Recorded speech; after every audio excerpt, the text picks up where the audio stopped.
Hello everyone, welcome back to my YouTube channel. Welcome to Keerthan blogs in Kannada. ಇವತ್ತಿನ ವಿಡಿಯೋದಲ್ಲಿ daily blog ಮಾಡ್ತಾ ಇದ್ದೀನಿ.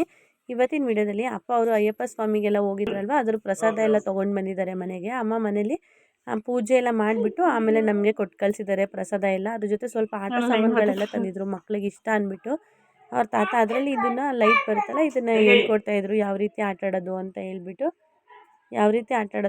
ಹೇಳ್ಬಿಟ್ಟು ಹೇಳ್ಕೊಡ್ತಾಯಿದ್ರು. ಅವನಿಗೂ ಕೂಡ ತುಂಬ ಖುಷಿ ಆಯಿತು, ನನ್ನ ಚಿಕ್ಕ ಮಗನಿಗೂ. ದೊಡ್ಡವನಿಗೆ ಆಲ್ರೆಡಿ ಗೊತ್ತಿತ್ತಲ್ಲ, ಚಿಕ್ಕವನಿಗೆ ಸ್ವಲ್ಪ ಇದೆಲ್ಲ ನೋಡಿ ಖುಷಿ ಆಗ್ತಾಯಿತ್ತು.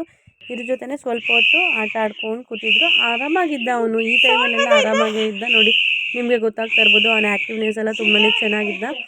ಹಾಗೆ 2 ಡೇಸ್ 3 ಡೇಸ್ ಕಳೀತಾ ಹಾಗೆ ಜ್ವರ ಸಹ ಸ್ಟಾರ್ಟ್ ಆಗ್ತಾಯಿತ್ತು. ನಾನೇ ಮಾಮೂಲಿಯಾಗಿ ಇದ್ದಾನಲ್ವ ಅಂತ ಅಂದ್ಕೊಂಡು ಇಲ್ಲೇ ಮನೆ ಹತ್ರನೇ ಹಾಸ್ಪಿಟಲ್ಗೆ ಹೋಗಿ ತೋರಿಸ್ಕೊಂಡು ಕರ್ಕೊಂಡು ಬರ್ತಾಯಿದ್ದೆ. ಅವರು ಕೂಡ ಸಿರಪ್ಗಳನ್ನ ಬರೆದು ಕೊಡ್ತಾಯಿದ್ರು. ಹಾಗೆ ಮಾಡ್ತಾ ಬರ್ತಾಯಿದ್ವಿ. 1-2 ಡೇಸ್ ನೋಡಿದ್ವಿ, 3 ಡೇಸ್ಗೂ ಕೂಡ ಜ್ವರ ಹಾಗೇ ಇತ್ತು. ಇನ್ನು ನೆಗ್ಲೆಕ್ಟ್ ಮಾಡೋದು ಬೇಡ ಅಂತ ಅಮ್ಮ ಮನೆ ಹತ್ರ ಇದ್ದಲ್ಲ ನಾನು, ಅಲ್ಲೇ ಹಾಸ್ಪಿಟಲಿಗೆ ತೋರಿಸೋಣ ಅಂತ ಅಂದ್ಬಿಟ್ಟು ಸಂಜೆ ಅಪ್ಪ ಬರ್ತೀನಿ ಕರ್ಕೊಂಡು ಹೋಗೋಕ್ಕೆ ಅಂದರು. ಸರಿ ಆಯಿತು ಅಂತ ಹೇಳ್ಬಿಟ್ಟು ಪ್ರಸಾದ ಎಲ್ಲ ಈಸ್ಕೊಂಡು ಅಪ್ಪ ಕೂಡ ಹೊರಡ್ತಾ ಇದ್ದಾರೆ.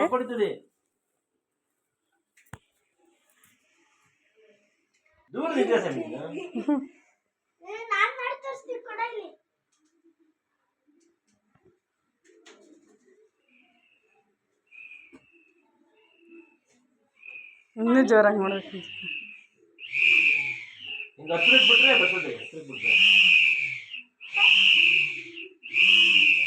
ಏನ್ ಬಲಜಿತು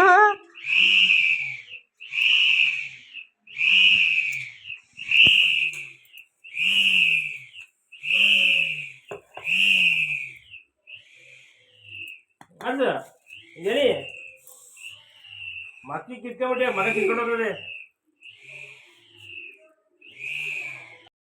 ನೆಕ್ಸ್ಟ್ ಡೇ ಅಪ್ಪ ನೈಟ್ ಬರೋಕ್ಕಾಗಿಲ್ಲ ಅಂತಂದರು. ಸರಿ ನೆಕ್ಸ್ಟ್ ಡೇ ನಾವೇ ಹೋಗೋಣ ಅಂತ ನನ್ನ ಹಸ್ಬೆಂಡ್ ಜೊತೆ ನಾನೇ ಕೂಡ ಹೊರಟೆ.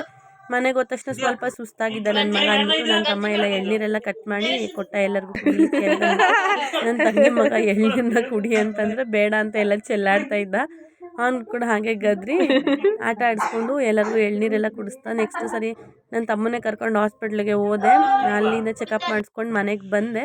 ಅವರು ಜಸ್ಟ್ ಟ್ಯಾಬ್ಲೆಟ್ ಎಲ್ಲ ಕೊಟ್ಟರು. ನೆಕ್ಸ್ಟ್ ನಾವು ಇನ್ನೂ 1-3 ಡೇಸ್ ಹಾಗೆ ನೋಡಿದ್ವಿ. ನೀವು ಆಲ್ರೆಡಿ ಚಿಕನ್ ಸ್ವಾಮಿಗೆಲ್ಲ ಹೋಗಿದ್ವಲ್ಲ, ಅವಾಗೂ ಕೂಡ ಸ್ವಲ್ಪ ಫೀವರ್ ಇತ್ತು. ಸರಿ ಹಾಗೆ ಕರ್ಕೊಂಡು ಹೋದ್ವಿ, ನೋಡೋಣ ಮೋಸ್ಟ್ಲಿ ಜ್ವರ ಕಡಿಮೆ ಆಗುತ್ತೇನೋ ಅಂತ ಹೇಳ್ಬಿಟ್ಟು ಸಿರಪ್ ಎಲ್ಲ ಕೊಟ್ಟಿದ್ರಲ್ವ ಎಲ್ಲ ಹಾಕಿದ್ದೆ. ಆದರೂ ಜ್ವರ ಏನು ಕಡಿಮೆನೇ ಆಗಲಿಲ್ಲ.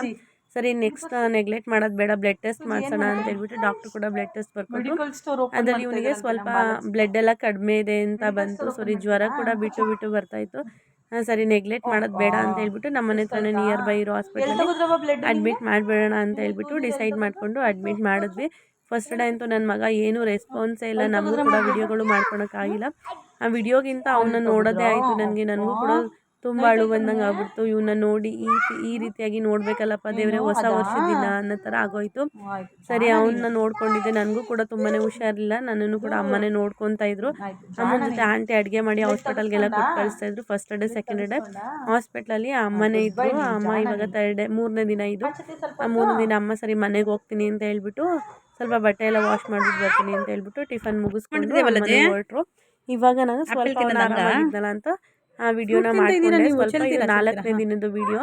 ಅವನು ಸ್ವಲ್ಪ ಆರಾಮಾಗಿದ್ದ. ಸರಿ ಆ್ಯಪಲ್ ಎಲ್ಲ ಕಟ್ ಮಾಡಿಕೊಡೋಣ, ಸ್ವಲ್ಪ ಕಿವಿ ಫ್ರೂಟು ಮತ್ತು ಆ್ಯಪಲ್ ಕಟ್ ಮಾಡೋಣ ಅಂದ್ಬಿಟ್ಟು ಆ್ಯಪಲ್ ಎಲ್ಲ ಕಟ್ ಮಾಡಿಕೊಟ್ಟೆ, ತಿಂದ. ಇವಾಗ ಅವನಿಗೆ ಗ್ಲೂಕೋಸ್ ಹಾಕ್ತೀವಿ ಅಂತ ಬಂದರು. ಅವ್ನು ತುಂಬಾ ಅಳ್ತಾ ಇದ್ದ, ಪೇಯ್ನ್ ಆಗ್ತಾಯಿದೆ ಅಂತ. ಆಲ್ರೆಡಿ ಒಂದು 4 ದಿನ ಆಗ್ಬಿಟ್ಟಿತ್ತಲ್ಲ, ಕೈಯೆಲ್ಲ ಸ್ವಲ್ಪ ಊತ ಬಂದುಬಿಟ್ಟಿತ್ತು, ಅಳ್ತಾ ಇದ್ದ. ಹಾಗೆಯೇ ಅವನ್ನ ಸಮಾಧಾನ ಮಾಡಿ ಗ್ಲೂಕೋಸ್ ಹಾಕಿಸ್ಕೊಂಡ. ಕೊನೆಗೂ ಹಾಕಿಸ್ಕೊಂಡು ಡಿಸ್ಚಾರ್ಜ್ ಕೂಡ ಇದು ಮಾಡಿ ಅಂತ ಹೇಳಿದ್ದೆ ನಾನು. ಯಾಕಂದರೆ 4 ದಿನ ಆಗಿತ್ತು.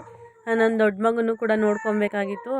ಸರಿ ಅವನು ಕೂಡ ಬಂದು ಹೋಗಿ ಮಾಡ್ತಾಯಿದ್ದ. ಸರಿ ಡಿಸ್ಚಾರ್ಜ್ ಮಾಡಿಸ್ಕೊಬಿಡೋಣ, ಇವತ್ತು ಆರಾಮಾಗಿದ್ದಾನೆ, ಜ್ವರ ಏನು ಬಂದಿರಲಿಲ್ಲ. ಸರಿ ಡಿಸ್ಚಾರ್ಜ್ ಮಾಡಿಸ್ಕೊಡೋಣ ಅಂತ ಡಾಕ್ಟ್ರ್ ಹತ್ರ ಮಾತಾಡಿಬಿಟ್ಟು ಡಿಸ್ಚಾರ್ಜ್ ಕೂಡ ಮಾಡ್ತೀವಿ ಅಂತ ಹೇಳಿದ್ರು ಇವತ್ತೇ. ಆಲ್ಮೋಸ್ಟು ಸಂಜೆ ಆಗೋಗ್ಬಿಟ್ಟಿದೆ, ಇವಾಗ 5 ಗಂಟೆ. ಇವಾಗ ಡಿಸ್ಚಾರ್ಜ್ ಮಾಡ್ತಾಯಿದ್ದಾರೆ. ಅವನಿಗೆ ಕೈ ಬೇರೆ ಊತ ಬಂದುಬಿಟ್ಟಿತ್ತಲ್ಲ, ಅದರಿಂದ ಗ್ಲೂಕೋಸ್ ಕೂಡ ಹೋಗ್ತಾ ಇರಲಿಲ್ಲ. ಇಂಜೆಕ್ಷನ್ ಕೂಡ ಹಾಕಿದ್ರು. ಸರಿ ಹಾಗೆ ಕೈನ ನೀವ್ತಾ ಇದ್ದೆ, ಸ್ವಲ್ಪ ಬೇಗ ಎಲ್ಲ ಆ ಗ್ಲೂಕೋಸ್ ಹೋಗಲಿ ಅಂತ ಹೇಳ್ಬಿಟ್ಟು. ಯಾಕಂದರೆ ಒಂದು 10 ನಿಮಿಷ ಮುಂಚೆನೇ ಹಾಕಿದ್ರು, ಇಷ್ಟೊತ್ತಿಗೆ ಆಲ್ರೆಡಿ ಹೋಗಬೇಕಾಗಿತ್ತು. ಆ ಗ್ಲೂಕೋಸ್ ಹೋಗಿರಲಿಲ್ಲ ಕೈ ಊತ ಇರೋದ್ರಿಂದ. ಸರಿ ಗ್ಲೂಕೋಸೆಲ್ಲ ಹಾಕಿಸ್ಕೊಂಡು ಎಲ್ಲ ರಿಮೂವ್ ಮಾಡಿಸ್ಕೊಂಡು ಇವಾಗ ಬಿಲ್ಲೆಲ್ಲ ಪೇ ಮಾಡಿ ಇವಾಗ ಹೊರಡ್ತಾ ಇದ್ದೀವಿ. ನೋಡಿ ಇಲ್ಲಿ ಅವನು ಕೈಗೆ ನೀಡಲ್ ಹಾಕಿದ್ರೆ ಅದನ್ನ ರಿಮೂವ್ ಮಾಡ್ಬೇಕಾದ್ರೆ ಯಾವ ರೀತಿ ಇದು ಮಾಡ್ತಾ ಇದ್ದ, ಅಳ್ತಾ ಇದ್ದ, ಅವನಿಗೆ ಪೇಯ್ನ್ ಇದೆ ಅಂತ ಹೇಳ್ಬಿಟ್ಟು ಸರಿ ಅವರು ಎಷ್ಟು ತುಂಬ ತಮಾಷೆಯಾಗಿ ಆಟ ಆಡಿಸ್ಕೊಂಡು ರಿಮೂವ್ ಮಾಡಿದ್ರು.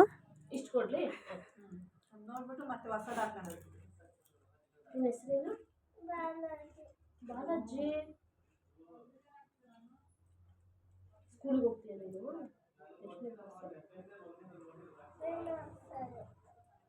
ಪ್ರೀ ನರ್ಸರಿ ಏನು ಅನ್ಸ್ಕೊಂತ ಕ್ಲಾಸ್ ತಗೋತಾರಲ್ಲಿ ಏನು ಮಾಡಲ್ಲ. ನೋಡು ಎಷ್ಟು ವೈಟ್ ಇದೆ, ಎಷ್ಟು ವೈಟ್ ಇದೆ ಅಪ್ಪ. ಇದನ್ನೆಲ್ಲ ತೆಗೆದ್ಬಿಡ್ತೀನಿ, ತೆಗೆದು ಬಿಸಾಕ್ತೀನಿ. ಚೆನ್ನಾಗಿಲ್ಲ, ಅಲ್ಲಿ ಗಲೀಜಾಗಿದೆ. ಹೊಸದು ಹಾಕ್ಕೊಡ್ತೀನಿ. ಹೊಸದು ಹಾಕ್ಲಿ ಬೇಡ? ಹೊಸದು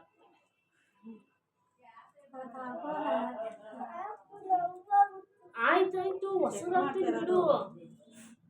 ಇದನ್ನೆಲ್ಲ ತೆಗೆದ್ಬಿಟ್ಟು ಹೊಸದಾಕಿ ಇದು ತೆಗೆದ್ಬಿಡ್ವಾ? ಏನ್ ಮಾಡ್ತೀಯ? ಅವನಿಗೆ ಅದು ಬೇಕಂತದ್ದು ಹಾಕಿಸ್ಕೊತಾನಂತೆ. ಆಯ್ತು ಆಯ್ತು, ಆಗೋಯ್ತು.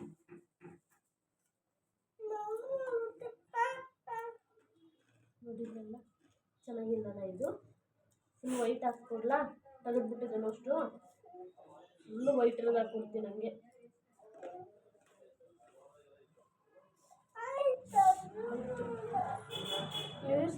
ಮಾಡಿದ್ರಾ? ಎಲ್ಲಿ ಮಾಡಿದ್ರಿ? ಇದಾಗುತ್ತೆ ನೋಡು ಕಲರು.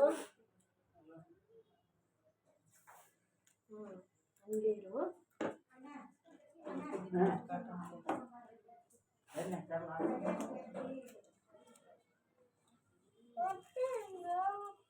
ನೋವಲ್ಲ.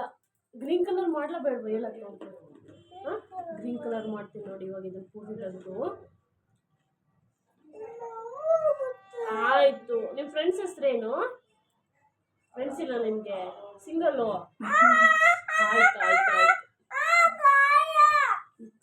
ನೋಡಿಲಿ ನೋಡಿಲಿ ಎಷ್ಟು ವೈಟ್ ಆಗಿದೆ, ಚೆನ್ನಾಗೈತಾ ಇದಿಲ್ಲಿ. ಕುಡಿಲಿ, ಅದನ್ನ ಗ್ರೀನ್ ಮಾಡ್ತೀನಿ, ಗ್ರೀನ್ ಮಾಡ್ತೀನಿ. ಮತ್ತೆ ಯಾವ ಕಲರ್ ಮಾಡಲಿ? ಆ ಗ್ರೀನು ಯಾವ ಕಲರ್ ಮಾಡ್ಲು? ಆಯ್ತು, ತೆಗೆದ್ಬಿಡ್ತೀನಿ. ಇದನ್ನ ಗ್ರೀನ್ ಕಲರ್ ಮಾಡಕ್ಕೆ ಇದನ್ನ ಹೊಸದು ಹಾಕೊಂಡ್ಬಿಡೋಣ. ಪ್ಲಾಸ್ಟಿಕ್ ಅದು. ಹೊಸದಾಕ್ಲಿ, ಹೊಸದಾಕ್ಲಿ ಬೇಡ, ಇದು ಚೆನ್ನಾಗಿಲ್ಲ. ಹೊಸದಾಕ್ಲಿ ನೋಡು, ಹೊಸದು ಇದು ವಾಚ್. ಎಲ್ಲ ಮುಗಿಸ್ಕೊಂಡು ಇವಾಗ ನಾವು ಮನೆ ಕಡೆ ಹೋಗ್ತಾ ಇದ್ದೀವಿ. ಮನೆಗೆ ಹೋದ್ಮೇಲೆ ನಾನು ಆಲ್ರೆಡಿ ನಮ್ಮ ಆಂಟಿ ಮನೆಗೆ ಹೋಗೋದಂತ ಡಿಸೈಡ್ ಮಾಡ್ಕೊಂಡಿದ್ವಿ. ಆ ಮನೆ ಹತ್ರ ಹೋಗಿದ ತಕ್ಷಣ ಆಂಟಿ ಅವರು ಸ್ವಲ್ಪ ದೃಷ್ಟಿ ಎಲ್ಲ ತೆಗಿಲಿಕ್ಕೆಲ್ಲ ರೆಡಿ ಮಾಡಿ ಇಟ್ಟಿದ್ದಾನಂತಮ್ಮ.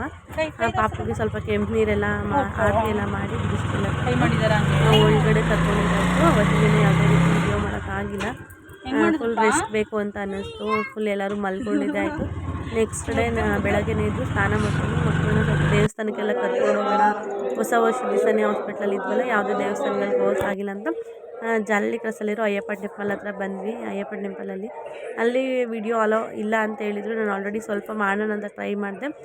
ಕರೆಕ್ಟಾಗಿ ದೇವ್ರ ಮುಖ ಕೂಡ ಕಾಣಿಸೋಕ್ಕಾಗಿಲ್ಲ. ನೆಕ್ಸ್ಟ್ ಅಲ್ಲಿಂದ ಮುಗಿಸ್ಕೊಂಡು ಇದು ಶನಿಮಹಾತ್ಮನ ದೇವಸ್ಥಾನ, ಇಲ್ಲಿಗೆ ಬಂದಿದ್ದೀವಿ. ಇಲ್ಲೂ ಕೂಡ ಮುಗಿಸ್ಕೊಂಡು ಮತ್ತೆ ಮಾರಮ್ಮನ ದೇವಸ್ಥಾನಕ್ಕೆ ಹೋದ್ವಿ. ಅಲ್ಲೇನು ವಿಡಿಯೋ ಮಾಡ್ಕೊಳ್ಲಿಲ್ಲ ನಾನು. ಅಲ್ಲಿಂದ ಇದು ನೀಲಕಂಠೇಶ್ವರನ ದೇವಸ್ಥಾನ, ಇದು ನಮ್ಮ ಮನೆ ಹತ್ರನೇ ನಿಯರ್ ಬೈ ಇರೋದು. ಆ ನೀಲಕಂಠೇಶ್ವರನ ದೇವಸ್ಥಾನಕ್ಕೆ ಕೂಡ ಬಂದ್ವಿ. ಆ ದೇವಸ್ಥಾನಗಳೆಲ್ಲ ಮುಗಿಸ್ಕೊಂಡು ಫಸ್ಟ್ ಅವತ್ತಿನ ದಿನ ಪೂರ್ತಿ ರೆಸ್ಟ್ ಮಾಡಿದ್ದೆ ಇದ್ದು. ಯಾವುದೇ ರೀತಿ ವಿಡಿಯೋ ಕಂಟಿನ್ಯೂ ಮಾಡೋಕ್ಕಾಗಿಲ್ಲ. ನನಗಿನ್ನೂ ಸ್ವಲ್ಪ ಟೈಮ್ ಎಲ್ಲ ಬೇಕಾಗಿತ್ತು. ಅವನಿಗೆ ಮೆಡಿಸನ್ನು ಆ ಟೈಮ್ಗೆ ಮೆಡಿಸನ್ಗಳೆಲ್ಲ ಹಾಕೋದೆಲ್ಲ ಇತ್ತು, ತುಂಬಾ ಮೆಡಿಸನ್ಗಳೆಲ್ಲ ಇತ್ತು. ಅದರಿಂದ ವಿಡಿಯೋಸ್ ಎಲ್ಲ ನಾನು ಅಷ್ಟು ಗಮನ ಕೊಡೋಕ್ಕೆ ಹೋಗಿಲ್ಲ. ಇನ್ಮೇಲೆ ನೆಕ್ಸ್ಟು ಕಂಪ್ಲೀಟ್ ಆಗಿ ವಿಡಿಯೋಸ್ ಎಲ್ಲ ಬರ್ತಾ ಹೋಗ್ತಾ ಇರುತ್ತೆ. ವಿಡಿಯೋಸ್ ತುಂಬ ಮಾಡಿಟ್ಕೊಂಡಿದ್ದೀನಿ. ಇನ್ನು ವಿಡಿಯೋಸ್ಗಳೆಲ್ಲ ಬರ್ತಾ ಇರುತ್ತೆ. ಈ ವರ್ಷ 2025 ಎಲ್ಲರಿಗೂ ಆಯಸ್ಸು ಆರೋಗ್ಯ ಎಲ್ಲ ಕೊಟ್ಟು ಕಾಪಾಡಲಿ ಅಂತ ಕೇಳ್ಕೊತೀನಿ. ಯಾವುದೇ ರೀತಿ ಈ ಥರ ಮಕ್ಕಳಿಗೆ ಆಗಬಾರ್ದು. ತುಂಬಾ ನೋವು ತಿಂತಾರೆ ಮಕ್ಕಳು. ಅವನು ಕೂಡ ರಿಕವರ್ ಆಗಲಿ ಅಂತ ದೇವರಲ್ಲಿ ಕೇಳ್ಕೊತೀನಿ. ಈ ವಿಡಿಯೋ ಮುಗಿಸ್ತಾ ಇದ್ದೀನಿ. ನೆಕ್ಸ್ಟ್ ವಿಡಿಯೋಲಿ ಸಿಗ್ತೀನಿ. ಧನ್ಯವಾದಗಳು ಸ್ನೇಹಿತರೆ.